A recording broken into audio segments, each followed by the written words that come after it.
Picasso's freestyle. Let's do it. Hey, eating couple wings with a couple kings. They're my favorite things. Hey, hey. That's all I got. I'm not a good freestyle rapper. Wait, hold on. Let me think for a second. Folks, welcome back. And as you get ready for the weekend, we have our crew here at What's TrainWreck Watching, sponsored by Picasso's Pizza. Go to picassospizza.net for the best pizza in Western New York. Our crew getting ready, you ready for the weekend. And we are talking No Time to Die. So let's get him in here. Of course, the Micah man, Jake Micah, and Casali Files. Welcome, gentlemen. The movie has been out for a week now. I was dragging my feet. I was not being a 00 agent when it came to seeing this movie. But now we all have. Let's kick it off. And obviously, I got to go to Casali first because I know he's been chomping at the bit. I think he saw it. He has been, bro. Casali, I saw it last Wednesday. Yes. He's been waiting on 9 this. days ago. Reaction, thoughts. What were you thinking when that movie started, and what were you thinking walking out of the theater?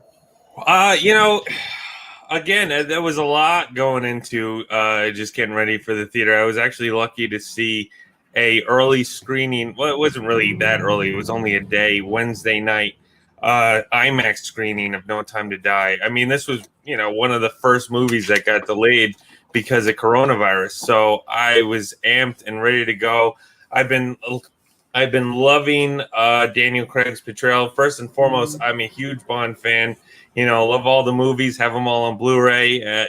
Pierce is my favorite, but I just been so excited. So just to get ready to see this film, and knowing that this was Daniel Craig's final go at the character that was said before the film came out, it was just so exciting.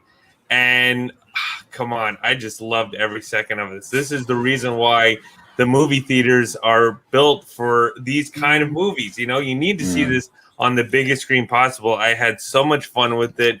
There was some things that I want to get into later that I thought was gonna make it a little too PC in today's world, but this was a Bond movie through and through, and a perfect role that Daniel Craig. It just celebrated what he did the past 5 movies. I loved every second of it.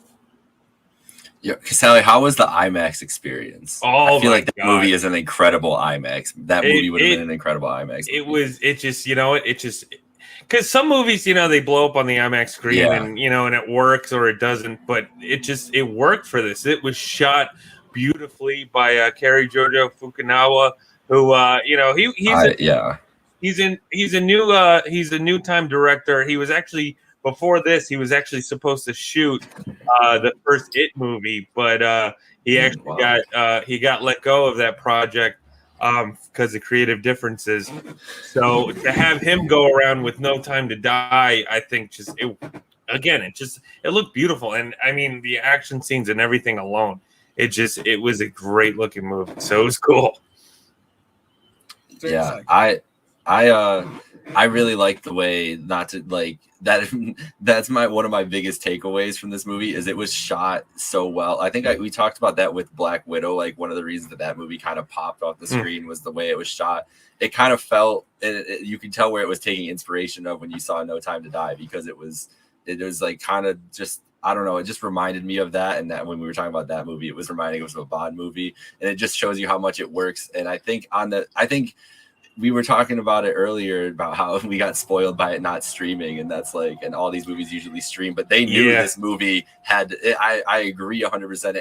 It's like a different experience if you're in the theater seeing that, and it gives a lot to it because there's a lot of big action in this movie, obviously. But I think this is one of Craig's movies, like the straight action and everything was one of the ones I enjoyed the most too.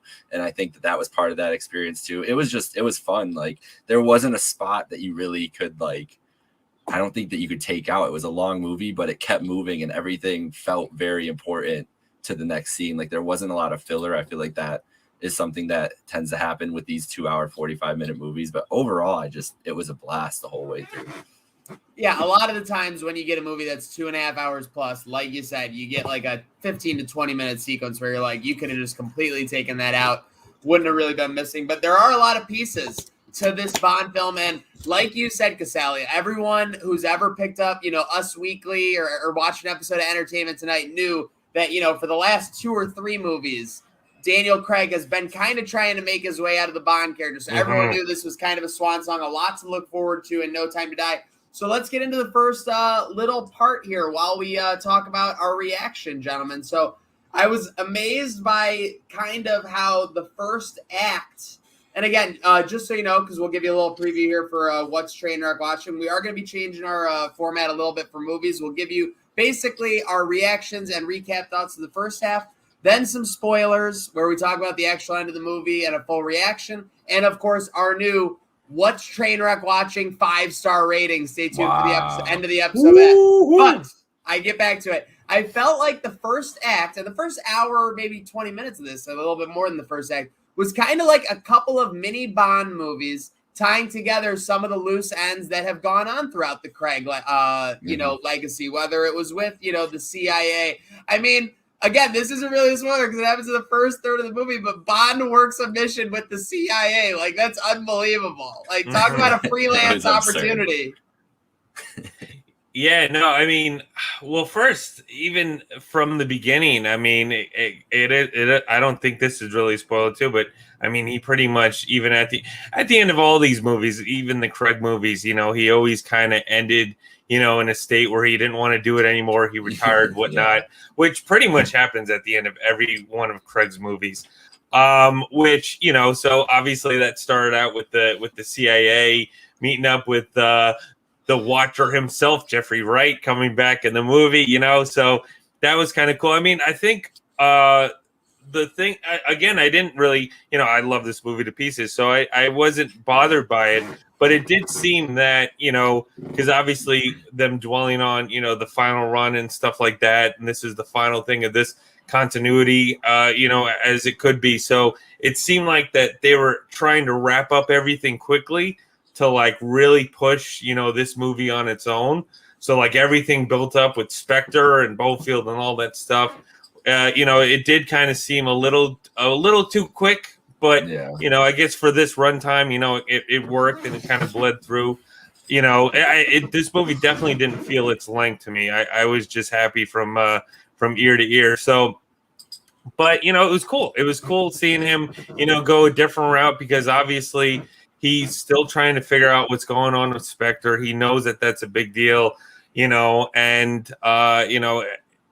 he doesn't want help from MI6 because I guess he doesn't trust them or whatnot. Usually how it goes because Bond is always, the daredevil here. So it was cool that he, tried different routes, especially meeting back up with Jeffrey Wright. I think that was a great, addition to bring him back because his character was always great, paying ode to even the old film. So, it was cool. I mean, it was fun right back into it. And, it's Bond. It's still, him, being the thing. I love the addition of, they brought in Ana de Armas, who she's been a up and coming actress in a lot of great stuff. She was in Knives Out a couple years ago. So seeing her and especially seeing her kick ass, as the Bond girls that has always been portrayed throughout these movies. She was the housekeeper in Knives Out. Yeah, she was a housekeeper. Oh my gosh, I didn't even recognize her from that role. I saw that movie like 7 months ago. That's crazy. Her and Craig teaming up again.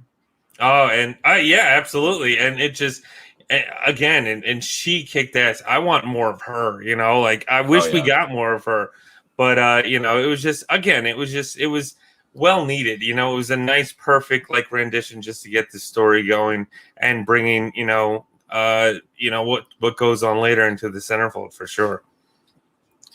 Yeah, and the one thing that, like you said, it's not a nitpick as much as anything else, but that's what I kind of meant when like saying how fast it had to move is they just had to get to so much shit, and it was like, all right, like that's kind of what I was coming into the movie. They had to clear the deck, clear the slate, and absolutely.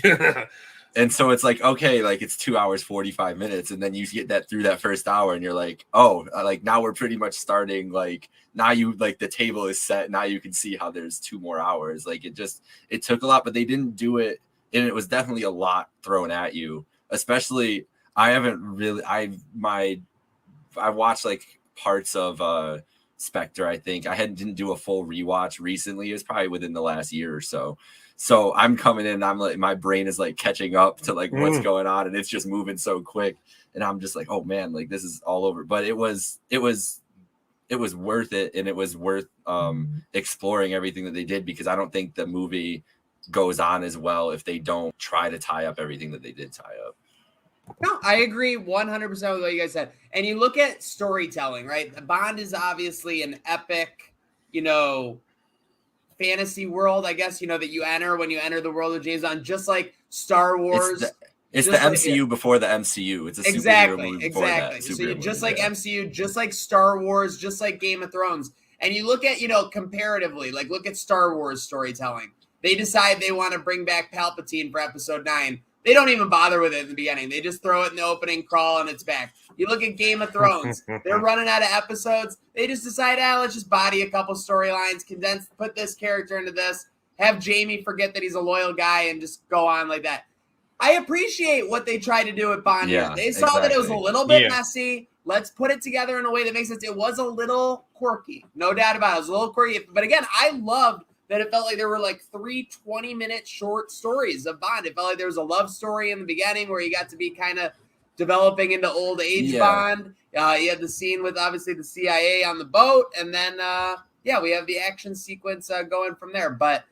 And I wonder how much of that is what Craig wanted out of it too, like in a way, because he wasn't coming back for this movie, right? So like I feel like he had a hand in wanting to properly, do right by his rendition of this iconic character, and that felt like it was what it was doing, was giving that depth that Craig has worked so hard to do. Like they were like, this first hour is for you, Dan. Like we'll help you out there. Yeah. Dan, well, I think even too. I mean, even these 5 films that starting from Casino Royale, Quantum, Skyfall, Spectre, and now with this one. It also did kind of do something, that the past ones didn't really even do. I mean, obviously there is some little, hints in there and continuity and whatnot, but these really do feel like, a huge connection all the way through. And I think what was, unique also about these is, he built a romance within these films. I mean, with Casino Royale, had that romance going. And this Bond was a lover. This yes, Bond absolutely. Was not a woman And having you look at Connery, you look at Brosnan. These dudes were just banging and going clanging left and right from Dwayne Johnson. And just like in Austin Powers, just like in those James Bond films, they would get to the end and it would just be a complete reset on the romantic situation. Whereas that never happened with any of the Craig movies. And I think that's also what worked within this rendition. It was something different and new that we're not the average audience. I mean, I wouldn't even say the average audience, but like even the diehards like us are not used to, because even the old ones, like the collection that I just held up, you can hop into a Bond movie and have fun with it. And I think that's what worked within this franchise. That's why this is the 25th movie in this franchise, so I think that definitely worked for, what it did, obviously, because they're classics, but it was cool that they tried something different within, this, these 5 film arc that happened, and having Madeline come back too was just so great to see her. She was a great, I loved her in Spectre, and her relationship with Bond, you actually really felt it, like he felt like a person. He didn't, kind of like what you were saying, Maniac, like he didn't feel like, he was just going through like chick and that was it. It was like, you felt like connected, like it was real, like gritty and diehard and all that stuff. So, which is cool. So that's what, that's what I've been really loving, not just with this movie, but the past 5 for sure.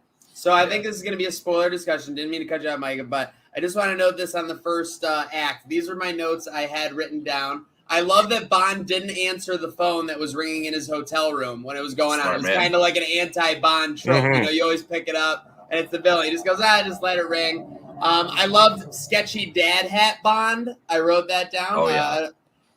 And then the other thing was I just loved how basically anytime Bond or basically any other character, M included, got near alcohol, they were just drinking as much as possible. That one fight scene where they just literally crash. I think he crashes into the bar with Ana de Armas, right? And they're just literally drinking in the like it was. This movie did everything that Bond movies do. It had great action sequences. It had a great, poised Daniel Craig, and it just didn't take itself too seriously. And you saw cool new gadgets and tech that you never see. So I just want to kick this off before we get too much further in things, because I know a lot of people are watching this. Is it worth seeing?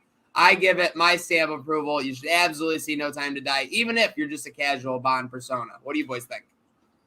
Yeah, no, absolutely. 110%. This movie, is definitely something to look out for, to watch. Definitely if you love Bond. I think what worked so much about this movie is, because look, Bond is campy. Bond doesn't take itself seriously. You have the gadgets. You have the story and all that stuff. But and that's what they definitely tried to do. Movies nowadays, when they reboot franchises like Batman and all that stuff, they've been going the gritty route. So that's what it kind of started out with Casino Royale. And into this one, and which is also fun, and it works. Some franchises it definitely worked, like Batman, and some didn't. So it was cool that this definitely worked and was a big moneymaker for them. But again, it was also campy. It was also so much fun because that's what Bond is. It's escapism. It's the gadgets. It's all that. That's what I loved watching as a kid. I grew up watching all the Pierce Brosnan movies. GoldenEye is my favorite Bond. So it was just, I love the gadgets and Q and M and all that stuff. So, it's just, again, it's just so much fun. It's definitely a movie that you could watch, especially with what's going on now in the world, that you could just, go into a theater and forget everything and just have fun, and that's what it was to me, for sure. I loved it so much. Yeah, I think you made a good point a couple minutes ago about how this is like the first through line Bond, kind of tied it all together within a 5-movie set and everything. I think that's what Craig, when they first made Casino Royale, they figured out, it's what Hollywood's figured out, is that the franchises were going to be what was next and what was going to hit. I don't think they ever expected it to hit like it has been for all these franchises. Oh yeah. But it was, I got to think about all those same times. Batman Begins comes out 2004.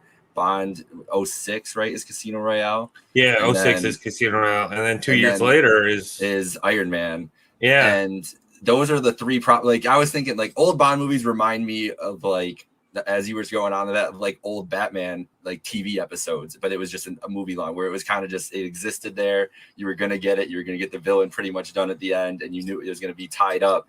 And both those franchises kind of looked, when they were, all three of those big franchises, the MCU kind of took it to the next level, obviously.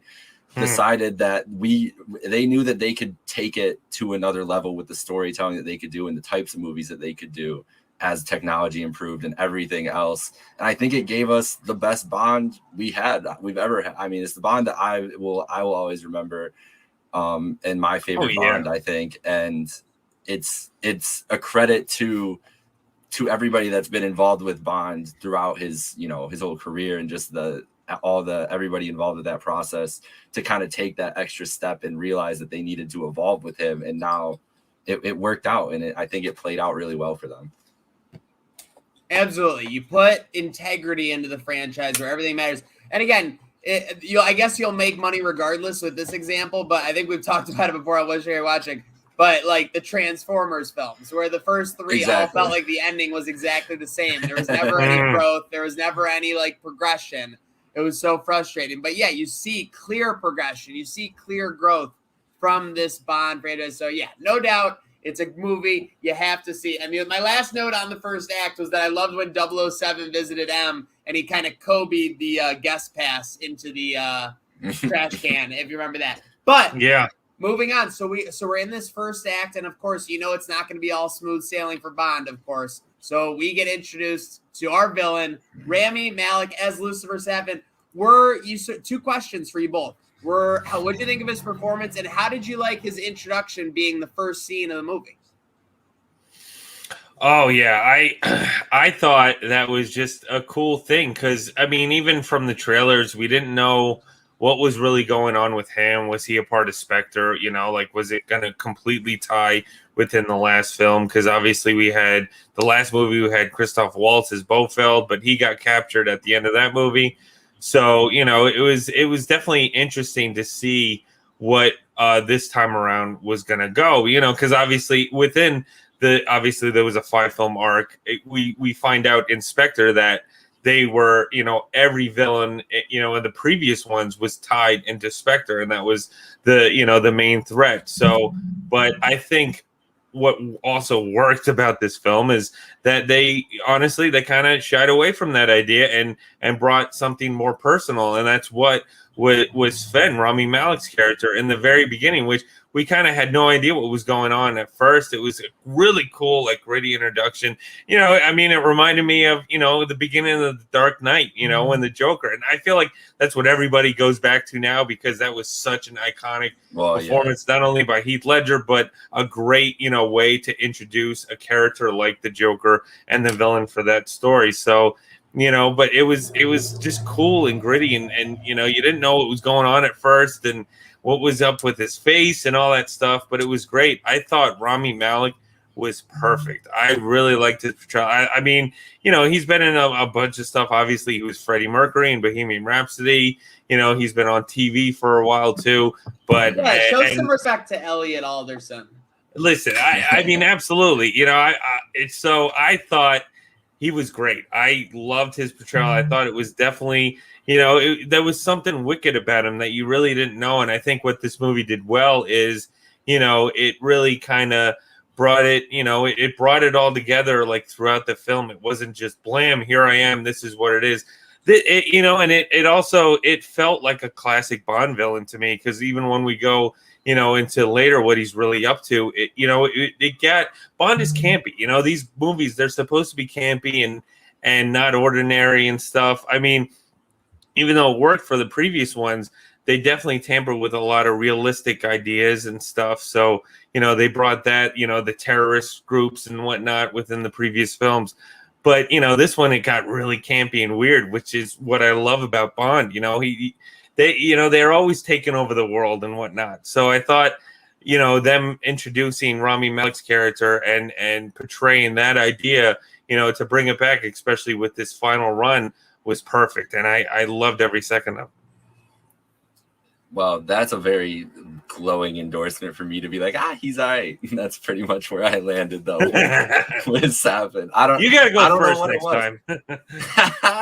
I just don't know. I don't know what it was. I think it was my expectations were higher than what I was expecting with it. Maybe I don't know why it disappointed me. It didn't disappoint me. I thought it was still very good, but I just think getting him introduced and making us have to care about him with the story that they had already kind of told with Madeline and everything else. It was not a hard sell for me, but it was just like, all right, it's not a factor that I was having anticipate thinking about, like, coming into it, I guess.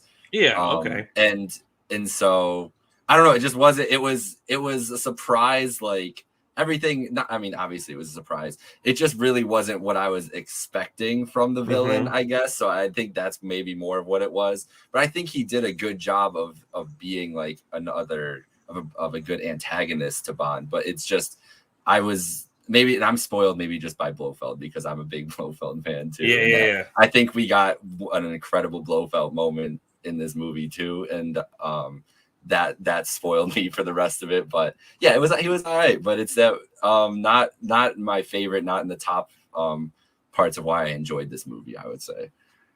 Okay, very fair. I had him kind of as like a Killmonger on a sleeping pill or something like that. I mean, he kind of like maybe it was the energy too. He had risen up from like, you know, some family trauma, and you know, he kind of had like a weaponry, you know, obviously it's a little different in there. He gets it from Wakanda, but yeah, very interesting. So I thought Rami Malek was good. Ultimately, I think they did a good job of connecting all the characters ultimately to make his role kind of more important than he kind of did on his own. But hey, that's credit to the writers and everything.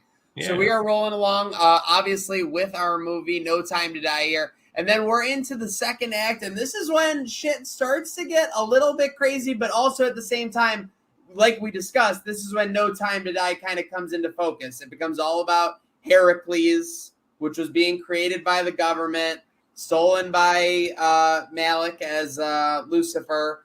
And this is when we're introduced to Lashana Lynch as originally an antagonist to Daniel Craig as the new 007 for MI6.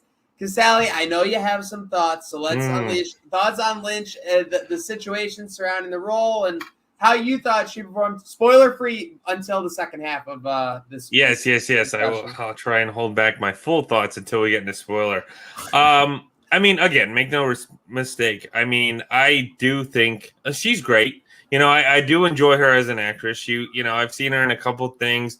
Obviously, the big thing that she was in before this was Captain Marvel. And even though that was a little role, like she's great. I think it was great with what she was doing. But, I do understand there was a lot of, when you talk about the negative sides of this film and even the controversy before this was obviously introducing her as 007. Now, obviously, James Bond retired, so that number is it's up in the rafters. He's up in the rafters. But not so much. But, so it's, again.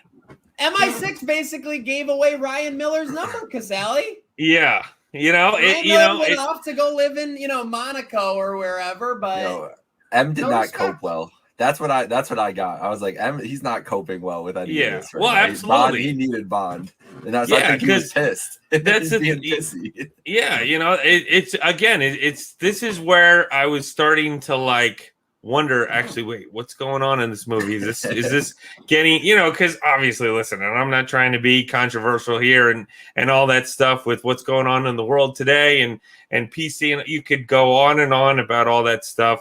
I don't let that bother me when it comes to movies. I enjoy movies for movies. If the story works, then it works for me because that's all I care about is rewatchability and just enjoying this stuff. I want to enjoy it when I rewatch all the Bonds and whatnot.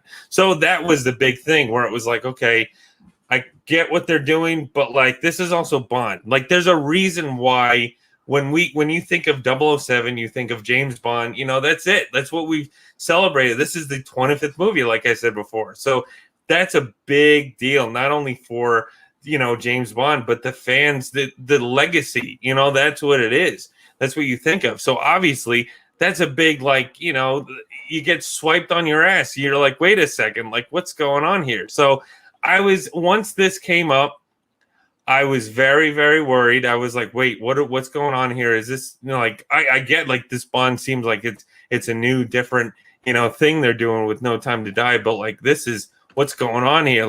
This is where I'm starting to tip over in my seat and really try and pay attention. And even you could tell too, because obviously James Bond, what happens, they kind of meet up together and, not together, but they meet and Bond didn't even realize that she was a part of MI6. And, as she's, Bond thinks he's about to get laid. He thinks he's got the license to get laid. Yeah, because that's what Bond does, so. I'll tell you what, and I'm not going to go along with this because I'll wrap it up on her, but I loved your trash talk. I think she was really good. I mean, Bond is kind of a more polite, just throw in puns and stuff, and she threw in her pun. She got her pun in a big way. Oh yeah, we'll talk about it in a second. But I liked kind of her more outset, and very interesting, very interesting. Yeah, no, I mean, she, even when they first started, really getting together and realizing what was going on, the little quips and jabs that Bond always said to her.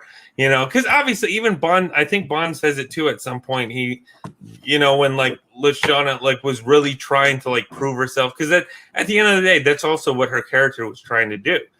She was trying to prove herself to realize not only to her but to everybody that she can hold this legacy. Which and Bond literally told her straight up it's just a number. You gotta you got to, be a better, you got to be a great agent and don't care about showing off, just do it whatever way you can. Because obviously Bond, has a very, non-traditional way of doing things within the film. So again, this is where it started to teeter-totter for me, but, it got better, not to tease too much. Okay. Well, hey, guys, what'd you think of Lashana's performance, Micah? Yeah, I understand your concerns there for sure, Casali. And that was a big. It was like this elephant in the room when you're thinking about the movie. You're like, well, what's gonna happen here? I thought it was fine though. I thought it was just like it was an interesting B character to have and follow around and like proving herself and sizing herself up to James and everything else. And they needed someone to fill that role. I'm sure we'll get to coming up later. Like it was just, I don't know. It just feels like the 007 Ryan. You said Ryan Miller with the Raptors. That's making me laugh again. But it is Ryan Miller's number for sure. It's like it made me so mad because I was just thinking about how petty M had to be to do that. Like he was sitting there so pissed petty. off. Like she could be 007, sure, why not? And then knew that the second he'd get pushed on it, like everybody was probably against him for it when he did it anyways. It just that made me laugh that's what it came down to. But it was fine. She did a good job in that. I think it was a good supporting role, but I was glad to see like how much involvement she had. Yeah. No doubt. So now we are going to transition to our spoiler section. We've talked about the first act, the beginning of the second act, but now we'll get into the storyline. So to me, this movie really kind of hits the, and obviously the action is great from the beginning. I mean, I didn't even get to mention the great car and motorcycle scene on the bridge. God. They're both coming at him. God, he dives behind the thing. It's amazing scene. Amazing scene. So good. Pure Bond. But with that said, we are getting into the spoilers on the spoilers of the movie No Time to Die. And I thought it really kind of kicked off with Blofeld getting nano roboted by Bond. So there's kind of these mysteries to the movie. You're wondering what's going on with Madeline. You see she's connected, obviously, to Lucifer in the beginning. But then the twist of Blofeld being that he gave her the nanotech for Bond. He knew that Bond was going to touch Blofeld somehow, come in contact with him, and gets killed. So what were your thoughts on this sequence? And, going forward, what did you think of basically the end of the second act and heading into the third? You want to go first, Jay? This was my favorite scene of the movie by far. So yes, I will go first. That interaction was everything that I was kind of hoping for to tie up with Blofeld. I think it was just two incredible actors just kind of flexing their muscle in that thing. Like Christoph Waltz just looking crazy as ever, but also like the thing with his for Blofeld performance is probably why I was upset comparing him to Rami Malek is he is so good at seeming absolutely insane but absolutely in control of everything he does. Like there's no other villain or any character that I've ever seen besides him be able to pull that off. Like it's my favorite thing.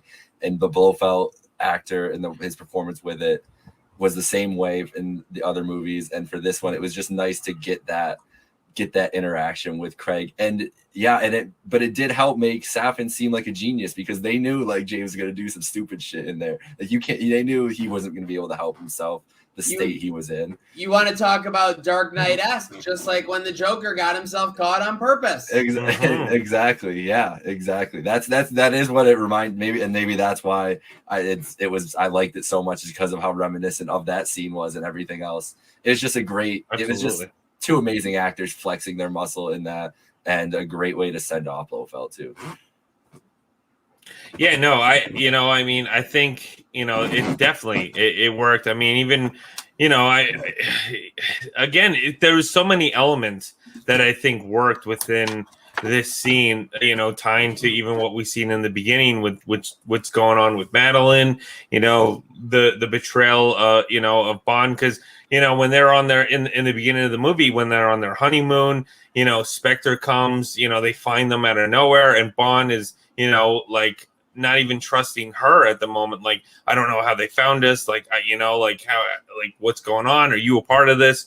Obviously, we kind of find out that she owes, some things to Safin, that she owes a little life debt because in the beginning of the movie, Rami Malek's character saved her life when she was a little kid. So I think it's a convoluted life debt. I mean, yeah, absolutely. He pulls life debt super over. convoluted. But like again, that wouldn't be a Wookiee life debt. That's for listen. sure.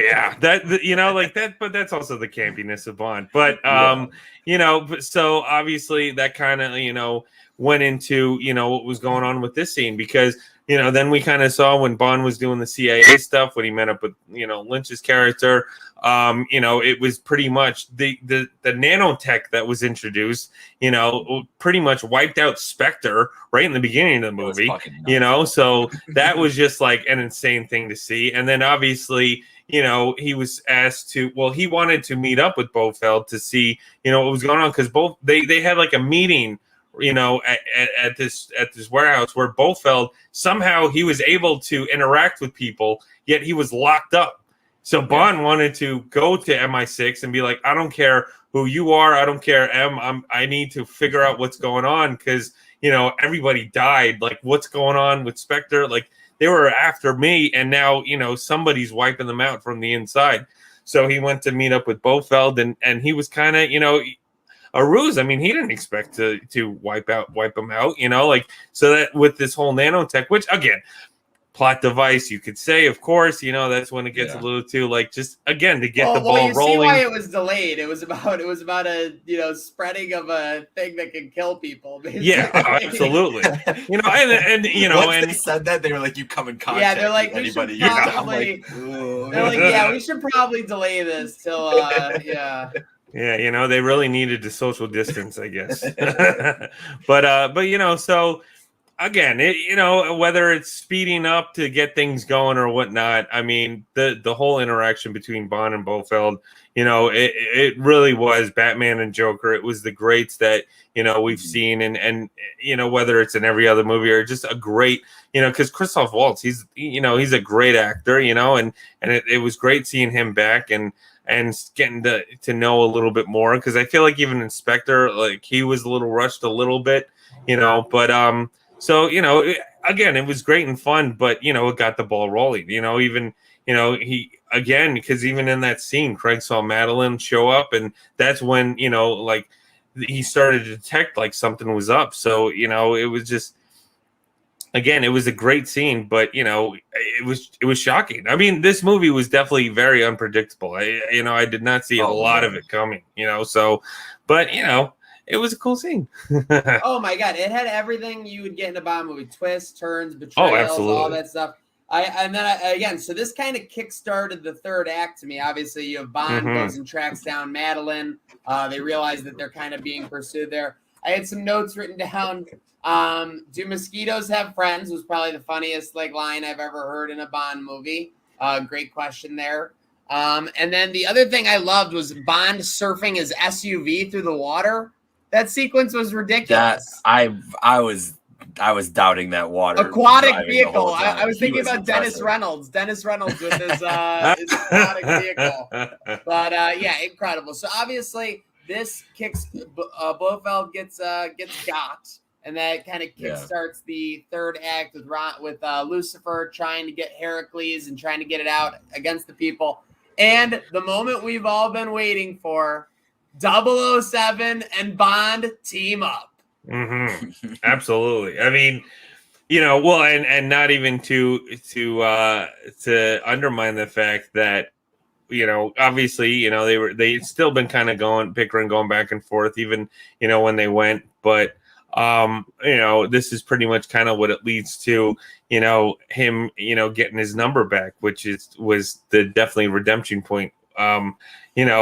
Within the film, that's what I was sitting in the seat like, okay, good, here we go. This is it. Because, again, Daniel Craig, this is his swan song. He needs to go out strong. So, I mean, again, this is what you love about Bond, the action scenes, everything, even from what happened before. I mean, what was going on with Madeline, and, he was introduced to, a kid that he didn't know, in what relation was. So it was like a lot of new things that we've never seen, but, tied into the old stuff. And even, are we going right into the ending fight now, or? Well, hit the brakes there, Casale. Jeez, I know you're trying to go quick. I got 2 great notes. I wrote that. I don't know. You guys ever watch 24? A little bit. Okay, well, Jack Bauer worked for CTU. Jack Bauer was kind of like the James Bond of 24. But Chloe O'Brien was his tech person on the inside who would always, when Jack Bauer was like betraying the government and going like against the grain, would always be his person on the inside that was hooking him up. And that was basically what Bond made Q into, I wrote. And I mean, you said it best, Casale. We get to see Bond with a child. We get to see Daddy Bond here. He's fighting terrorists. He's trying to save the world, but he still can't feed a child. Never change a diaper. I don't think he's pulling that off. I appreciate you giving the credit to Q. I think Q was like 6th man of the year in this movie. That 100%. Man came in, put in his 12 minutes, put up like 4 shots, hit them all. Q was outstanding. Typical great performance. And you know what? I'm gonna rush it. Let's get into the final sequence. And it starts off. we don't have snakes on a plane. We got Bond and Lynch on a plane getting ready to drop in on Lucifer. And that stealth plane sequence from first person view into it, amazing, incredible. It reminds you of exactly what a Bond movie is about. Tech you haven't seen in use and dominating. Yeah, no, it was, I mean, again, that's what everything you love about, the tech, the cool gadgets and stuff. Because again, this is the scene that I was alluding to where, right before they were about, to complete this mission, to even start it, she contacted Q and was like, you know what, hold up, Bond needs to have the 007 title back. That was definitely a hoorah for me because, James Bond is 007. This is what we've all been waiting for. So, for them to even lead, then they lead into the final battle. It gets a little Dr. Evil-y type, like dangerous but person Dr. in the Evil world. Came from Bond. But yeah, he was based off of Blofeld, Yeah. So this is where it got, great. This is what it is, the end of the world type stuff, and to his lair to see what was going on, and it was just so much fun. The act again.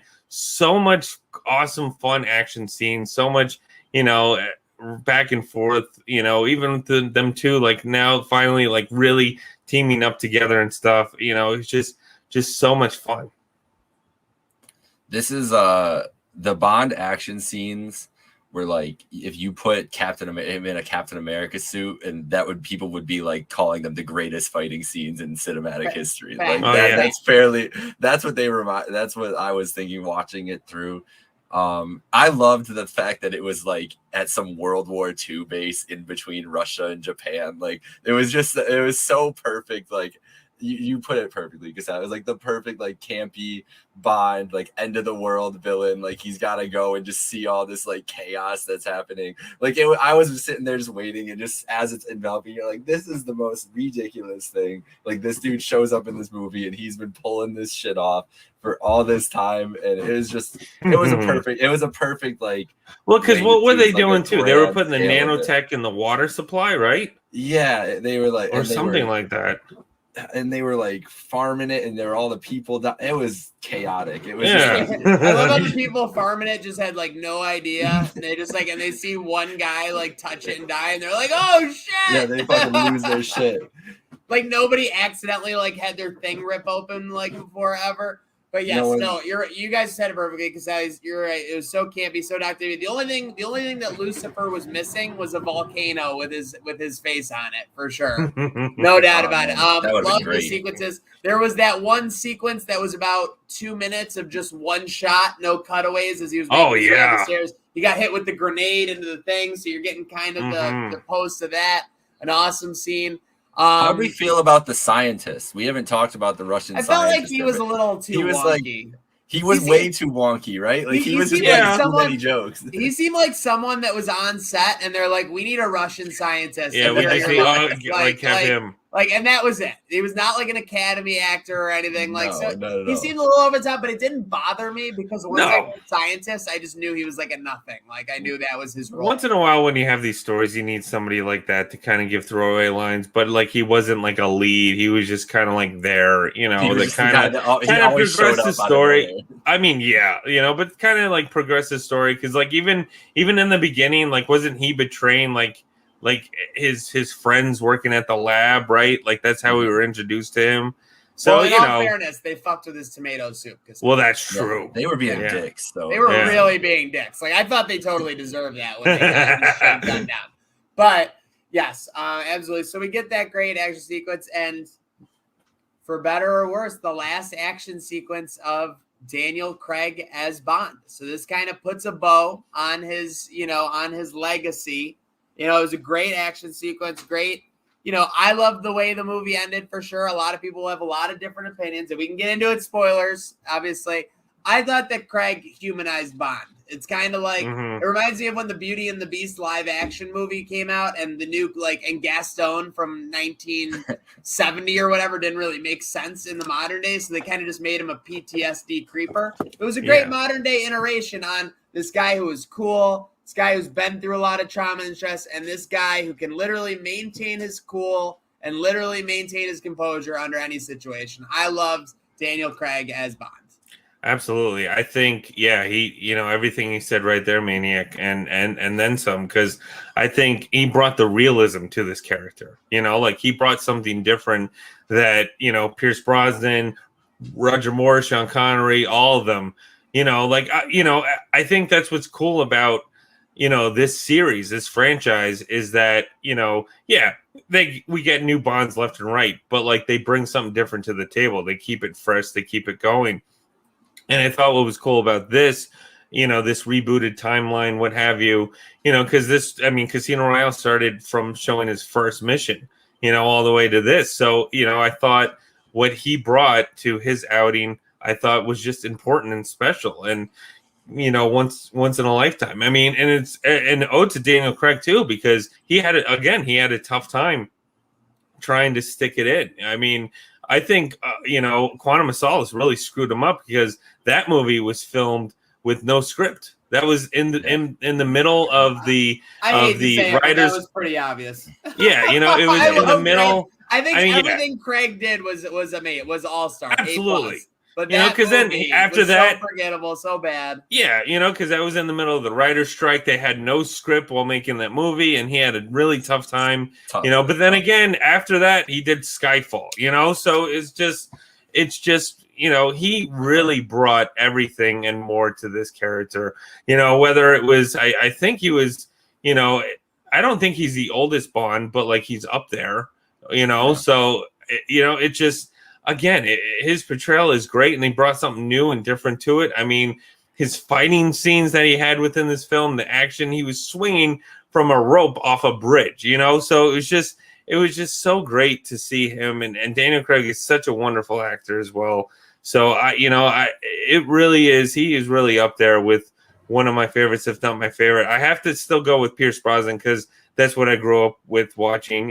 Those were the first Bonds that I watched. But again, he really is James Bond in this. And even to see him go out with becoming 007 again, having that moment, feel earned, because that's what you think of, James Bond, 007. And now when people look at James Bond, they'll think James Bond, Daniel Craig, that's what's going to come from this, saga that he portrayed with the last 5 films, which I think is really special and important. It just was really great to see him, portray this character. I don't think I can say that better than you just did, Sally. Okay. I touched on it. I touched on a little bit that he was my favorite Bond, and you kind of just put that nice little bow on that. I think he's the best representation we've gotten. Kiss. It is a beauty. This movie was a great chef's kiss to everything that Daniel Craig offered as Bond. And going forward with the way that we've kind of talked about it in this too, that it was a through line into everything and whatever is going to happen with the next Bond, whatever the iteration is, if they're going to be telling stories like this, I mean, you can give and getting a super talented actor that they are going to probably be able to pull out. Like, who doesn't want to go make this movie and make hundreds of millions of dollars for 4 movies too? Basically, if you don't suck as Bond, you're going to make $250 million. Exactly. So, yeah. And so there's gonna be a lot of people throwing their hat in that ring, and a lot of directors that are great director. Like we're seeing critically acclaimed directors take on the MCU, take on Batman, take on all these things. They're gonna be doing it with Bond too. Like it's gonna happen. Yeah, so it's gonna be cool to see. But that's the thing. So you guys definitely see this as, you know, the last one in this, you know, sort of semi-franchise. You know, at least these 5 films. Yeah, because I think they're changing their model. I think that they're realizing that you can use the character and give him another iteration, and people will still come to see those movies. Yeah, absolutely. I think that Batman and Spider-Man have really shown that you can. That you could reboot it even if it is a couple years. I mean, who knows? You know how long we're gonna get with another. This movie made a ton of money, even due to pandemic standards. So that we're taking into accountability now. So I definitely see that coming. But I mean, that's, I think that's also the main question of what's going on. Because I mean, his character, I mean, I could say it now, right? His character, not only just it's a swan song, but he does die, Yeah. And it's there's not a lot of like animate, like you're not guessing whether he's not really a lot you could ask either. Well, but I think that's what's also interesting about this film is that this is the first time we see that happen in that character. And again, spoiler alert if I just dropped a big one, but this movie's been out for a week, and that's what everybody's talking about. We had, and I'll pull back the curtain on this. We had a discussion on the spoilers, and we just said let's not talk about Bond dying in the first 5 or 10 minutes. If you listen to a 50-minute review, before you saw the entire movie, I get if you saw the first 5-10 minutes and we covered whether you should see it or not. If you listen to this whole thing, you absolutely deserve to get. You're a crazy person. But that's good. I mean, because that's the thing. That's what to take away from this film too. I think worked with his 5-film structure is we saw an ending to his character. We saw a beginning in Casino Royale, and we saw the end where he died. Yes, his death was a little too right on the money. Because he he had the nanobites inflict him, and what Safin was doing, was he got the DNA from Madeline and his daughter, so he pretty much right before Safin bites it, he pretty much said to Bond, like, hey, by the way, you're infected with nanobites, and you can't hug your children or your child or your wife again, or Madeline again. Yeah. And then he's like, all right, bye, and that was it. So let me tell you something. That again, Bond is campy, like we said thousands of times before, and that I mean, as far as plot devices go, that's really on the nose. Like, okay. So to see him really, but then again, I think that also kind of overshadowed what he's the man for the job. Yeah. He took one for the team. He was like, you know what? There's no way that I'm able to get out of this, but I need to blow up, this compound to make sure that everybody is safe, because again, it gets down to the final wire, like the timer's coming down, like every movie cliche goes. Is Bond really going to take his life to save the world? And that's what he did. And I think that's what worked, within the context of this movie, So I have a question for you, Casale, because my dad was very adamant about this talking post movie. He's grew up with Bond. Like he's seen every movie, like as it's been coming out. He's born in 1970. So whenever he could start watching Bond movies, he's been watching whatever.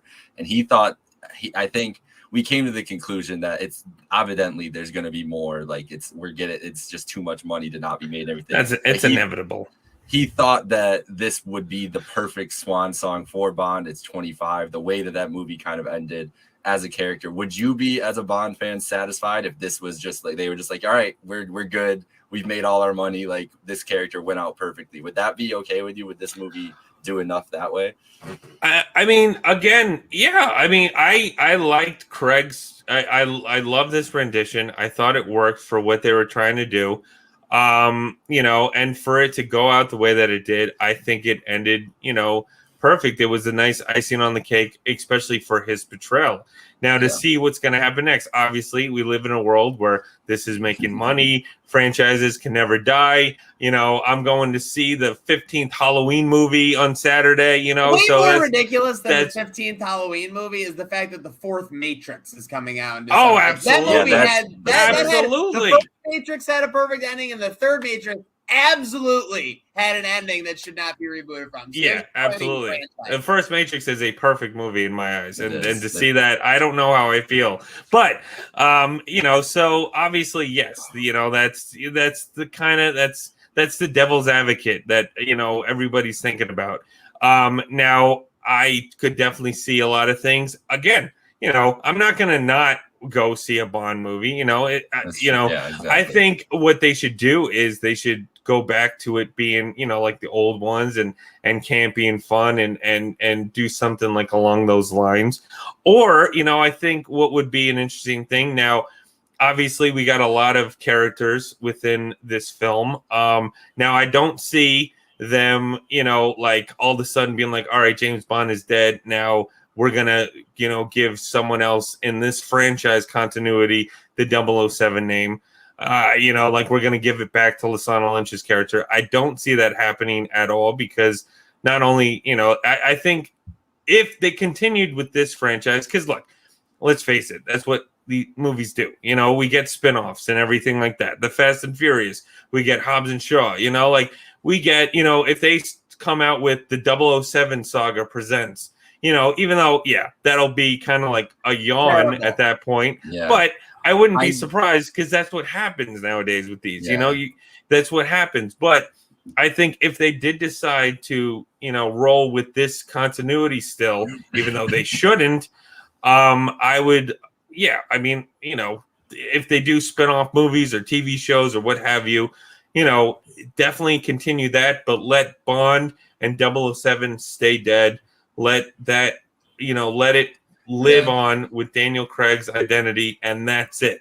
That's it. 007 is gone, and just trying something new. However, if Bond ever does come back, I wouldn't mind another reboot, remake, or just even something fun, a one-off or whatnot. There's everybody's in contention. The producers of this film has stated, on online and on the news articles that they're not going to start talks about what's next. I think within the next 2 years, So, again, that's what Hollywood. That's what Hollywood is. It's inevitable what happened.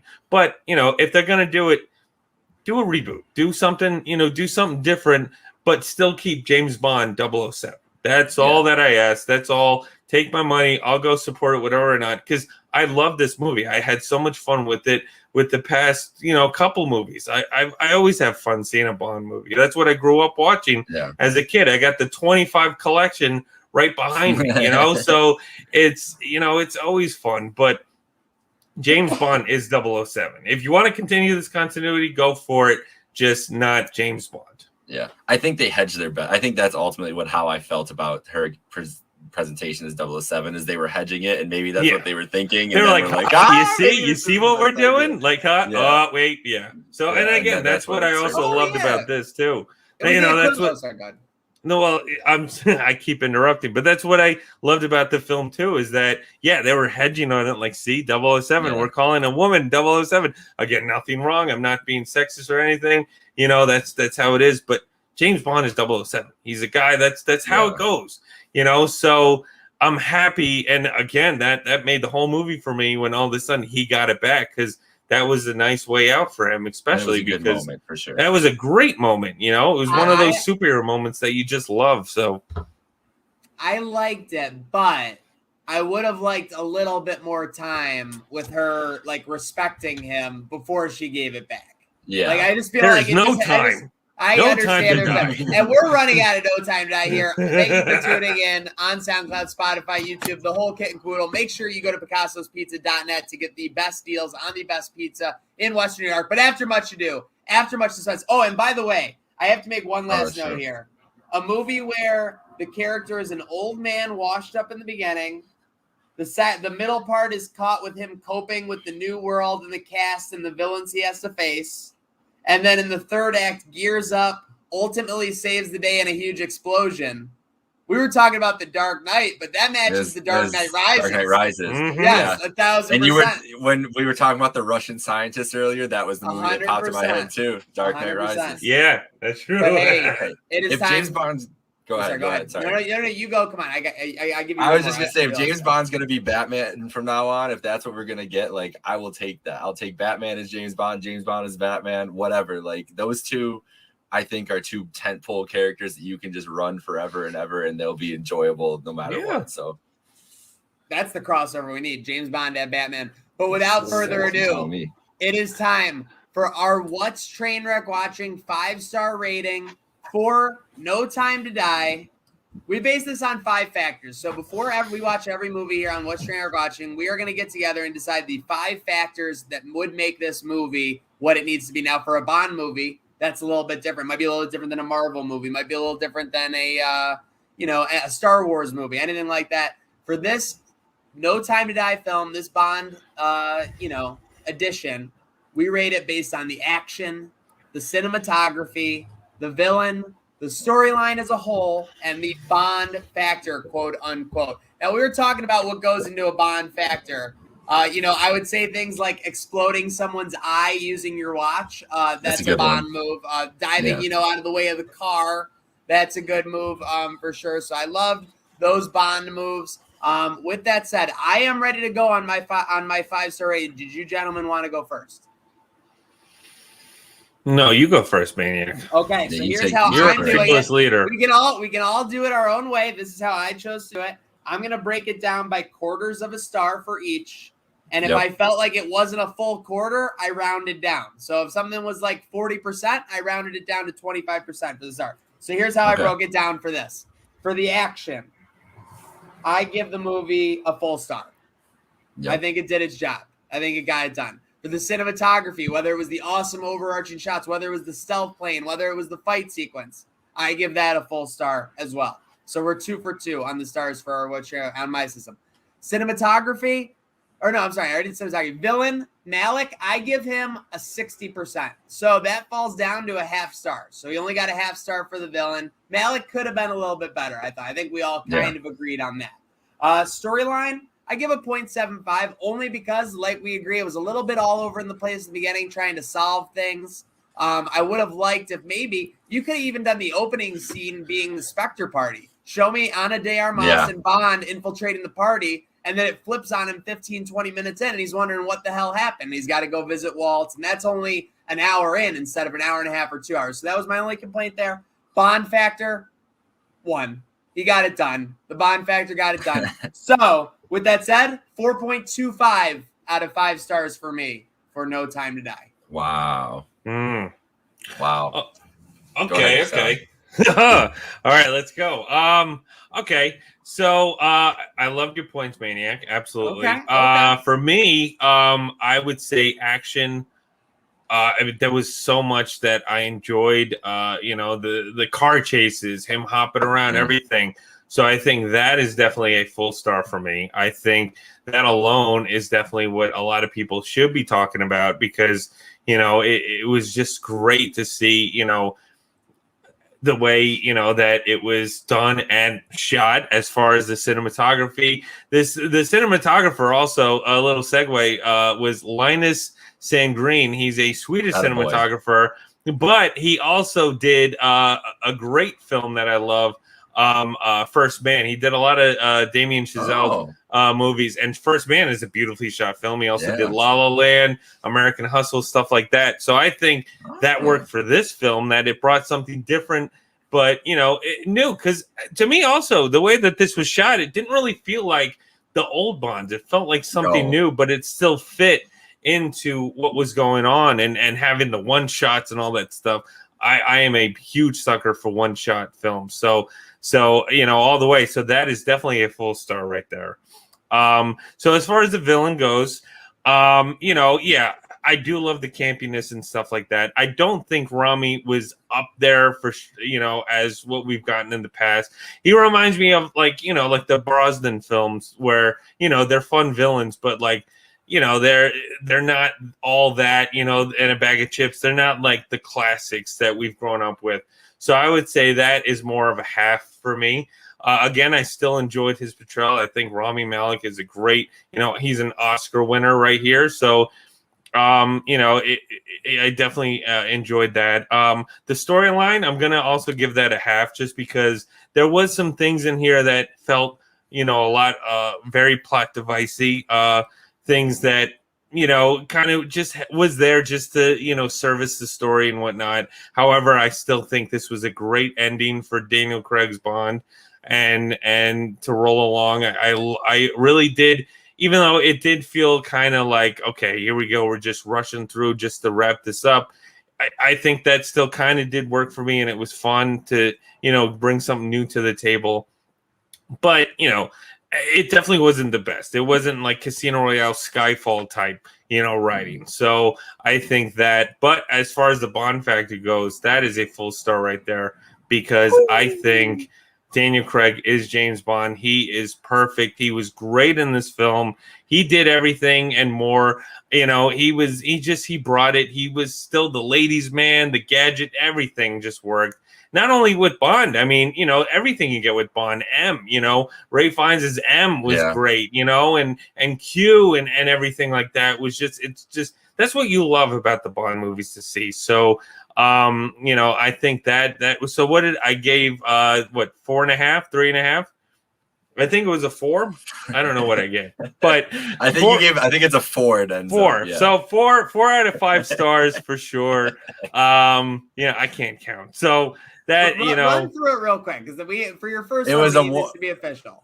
You got a 1 for the action, a 1 for the Bond factor, 1 for the cinematography, right? And 0.5 for both villain and story. Okay, so you have 4. Okay, so that's 4 out of 5. Official Casali review here. That's not what the people tune in for. Listen, we're rolling with this. This is the first time we're doing this. Okay, give me some credit. I agree. So I love it. All right, I'm going 0.75 with action, just because I was hoping for a better. The dramatics of the final scene was more him like realizing that he wasn't going to get you, realizing he wasn't getting off the island, is not as much the fight with Safin and everything. Yes. So that's the only knock I'll give on the action. And also, you guys gave it 1s, and we were pretty similar throughout the rest of the way. So I feel like I had to adjust here a little bit. But I do think after you guys make the points, what was lacking was a little bit of that action in place of the drama. That's okay, works out, but it has to go out here. Cinematography is a 1. That was beautifully shot. I mean, I like the tracking shot, just everything. The way that first car chase scene too is what really carried the action. I almost gave it a 1 just for that, because you can sign me up for a good car chase in any action movie. That's all I really ever want. Not as big of a Fast and Furious fan, weirdly enough, but just in a regular action movie, electric. This is great car chase scene. Villain, I'm giving 0.5 to Safin, but I'm giving 0.25 for Blofeld in his performance. So we're going to total it up with a 0.75. Okay, yeah. Storyline, I'm going with 0.75 as well. I just think it was moving at a breakneck speed there for a little bit, and that's just trying to do a little too much maybe in the beginning, but they figured it out and it came around well. And I mean, guys, we've said Craig's the best Bond, #1 Bond factor. I'm not breaking my scale like Dave Meltzer. Will never go over 5, never go over 1 on these ratings. So no like extra Bond factor. He gets the 1. So I think with 4.25, I got there. There we go. So we matched. We pushed. We were at a 4.25 instead of 4. So our first unofficial rating altogether. Hold on. Survey says 4.16 repeating for iconic song, iconic movie. You absolutely got to go see it. And I absolutely Jinx, you owe me a Bond film. I absolutely got to thank our cast here, our ensemble, Casali Files and Micah Man. Make sure you're tuning into What's TrainWreck Watching every way possible. Spotify, SoundCloud, Twitch, Twitter, Facebook, Spotify, IG, Apple Podcasts, MySpace Music, all and above. Just put them all on at once, all at the same time. Yes. If you're really a dedicated listener, and if you're a dedicated listener, you would go and order Picasso's Pizza because it's the perfect way to spend any day. Right now. And let's face it, if you spend one of your nights this weekend going to see No Time to Die, boys, I think you're guaranteed to have a good Night. night. Now.